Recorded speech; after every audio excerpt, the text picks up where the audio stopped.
کیونکہ obviously somehow میرا ایمان کا تقاضا یہ ہے کہ میرا اگر مسلمان بھائی کوئی بات کر رہا ہے میں نے تو اس پہ یقین کرنا ہے، میرا ایمان کا تقاضا یہ ہے، تو میں تو صرف ایک ہوپ، ایک امید کی تلاش کے اندر آپ سے یہ سوال پوچھ رہا ہوں۔ جو آپ نے پہلے بھی ذکر کیا تھا کہ آخر مجھے کس چیز کی تلقین کی گئی ہے، جی تو تلقین اس چیز کی گئی ہے کہ اللہ نے ایک خواب میں مجھے کہا تھا کہ قاسم یہ دنیا اس سے پہلے اتنی شرک سے بھری ہوئی کبھی نہیں تھی جتنی یہ آج شرک سے بھری ہوئی ہے۔ کیا بات ہے، یہ بات ویسے ایک بات ہے کہ ایویڈنٹ بھی ہے یہ بات، معاشرے کے اندر شرک بہت عام ہے۔ جی اللہ تعالیٰ کے علاوہ ہر بندہ جو ہے وہ اس نے اپنے معبود بنائے ہوئے ہیں، اور بالکل بڑے زیادہ فرعونیت ہے ہمارے معاشرے کے اندر، اور کافی زیادہ جو ہے نا وہ ایک میں سمجھتا ہوں توحید کا درس دینے کی ہمیں ضرورت ہے، لوگوں کو بتانے کی ضرورت ہے۔ اب شرک صرف یہ نہیں کہ اللہ کے ساتھ کسی کو شریک ٹھہرانا، اب یہ جو ہم نے آرٹ اور کلچر کے نام پہ اور ڈیکوریشن اور زینت کے نام پہ ہم نے جو اسٹیچوز بنائے ہوئے ہیں، جو بت بنائے ہوئے ہیں، آپ ہاؤسنگ سوسائٹیز کو دیکھ لیں، انہوں نے اپنی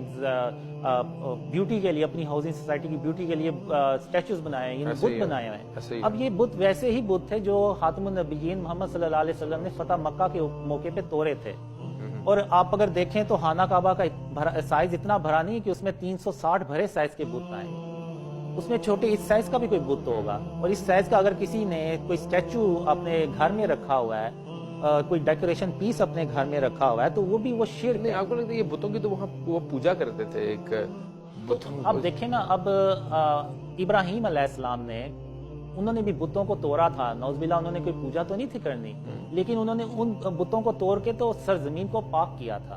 اب اگر آپ دیکھیں تو آدم علیہ السلام کا اللہ نے پہلے ایک مجسمہ بنایا تھا، تو پھر اس میں روح پھونکی تھی اور آدم علیہ السلام زندہ ہو گئے۔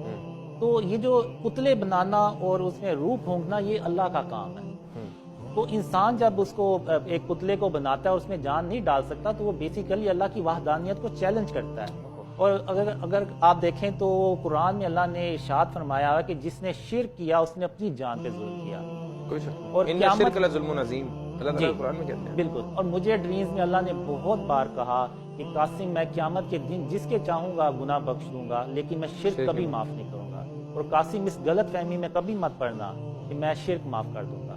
تو شرک جو ہے یہ اگر آپ دیکھیں تو سارے اللہ کے جو نبی تھے وہ ایک ہی پیغام لے کے آئے تھے کہ اللہ کا کوئی شریک نہیں ہے۔ اور اگر آپ دیکھیں تو عیسیٰ علیہ السلام نے جب ایک چمگادر کا مجسمہ بنایا تو اس میں اللہ کے حکم سے روح بھی پھونکی، جان وہ زندہ ہو کے اڑ گیا۔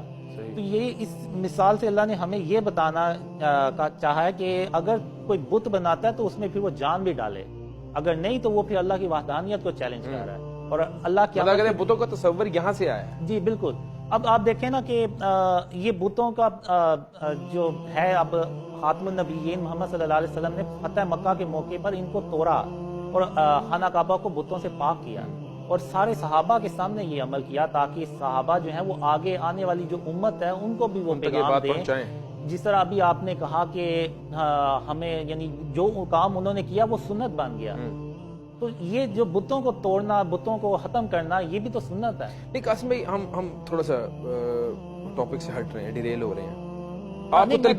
آپ کو تلقین کی جاتی رہی ہے متعدد بار کہ شرک جب تک رہے گا تب تک جو ہے وہ اللہ تعالیٰ کی رحمتیں نہیں نازل ہوں گی اس قوم کے اوپر، اس معاشرے کے اوپر۔ تو آپ یہ سمجھتے ہیں کہ اگر اس معاشرے نے فلاح پانی ہے، اس معاشرے نے کامیاب ہونا ہے اور ترقی کی راہ پہ گامزن ہونا ہے تو شرک سے پاک کرنا پڑے گا یہ معاشرہ؟ جی بالکل۔ آپ دیکھیں ہم نے یہ ملک اللہ کے نام پہ حاصل کیا، پاکستان کا مطلب کیا؟ لا الہ الا اللہ، ایسی جگہ جو پاک ہو، پاک کس سے ہو؟ شرک سے پاک ہو، ہر برائی سے پاک ہو۔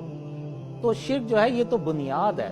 شرک کے علاوہ بھی سود کے اندر ہماری پوری اکانومی ڈوبی ہوئی ہے، اور سودی نظام یہاں پہ جو ہے وہ اس کا بدقسمتی سے نفاذ ہے، ہمارے بینکنگ سسٹم سارا، ہماری ساری معیشت ہی سود پہ چل رہی ہے، اور ہم اللہ تعالیٰ سے رحمت کی امید کرتے ہیں اور ڈالر کو رو رہے ہوتے ہیں۔ جی بالکل۔ تو سود کا خاتمہ ہو تو ہی معیشت تو کچھ بنے گا۔ جی بالکل۔ اب اگر آپ دیکھیں تو میں ایک ڈریم میں 2018 میں یہ ڈریم مجھے آیا تھا یا 19 میں آیا تھا، یہ آلریڈی یوٹیوب پہ اپلوڈیڈ ہے۔ اس میں میں کہتا ہوں کہ 72-73 سال ہو گئے ہیں اس ملک کو بنے، بہت سے حکمران آئے، فوج بھی آئی، سب نے یہ کوشش کی کہ کسی طرح یہ ملک ترقی کرے، لیکن یہ ملک ترقی کرنے کی بجائے نیچے چلتا جا رہا ہے، تنزلی کا شکار ہے۔ جی، تو اس کی ایک ہی وجہ ہے کہ کسی نے بھی اس ملک کو شرک اور اس کی اقسام سے پاک کرنے کی کوشش نہیں کی۔ کیا بات ہے. اور جب ہم کوئی پلان بناتے ہیں تو اللہ کی مدد ہی ہمارے ساتھ نہیں ہوتی، تو وہ پلان جتنا مرضی اچھا ہو وہ کامیاب ہی نہیں ہو پاتا. قاسم بھائی آپ جب یہ لوگوں کو بتاتے بھی ہیں، آپ نے بتایا یوٹیوب چینل بھی ہے، تو ٹرولنگ بھی تو کرتے ہوں گے لوگ؟ بہت زیادہ، یہ تو بہت زیادہ، یعنی ایون گالم گلوچ بھی ہوتی ہے. اچھا. تو لیکن میں یہ ڈریم شیئر کر رہا ہوں تو صرف اللہ اور حالانکہ آپ کسی کا نقصان تو نہیں کر رہے. جی اگر کسی کا خدا نہیں. نہ خواستہ اگر آپ کی خوابوں میں سچائی نہیں تو آپ کا نقصان ہے.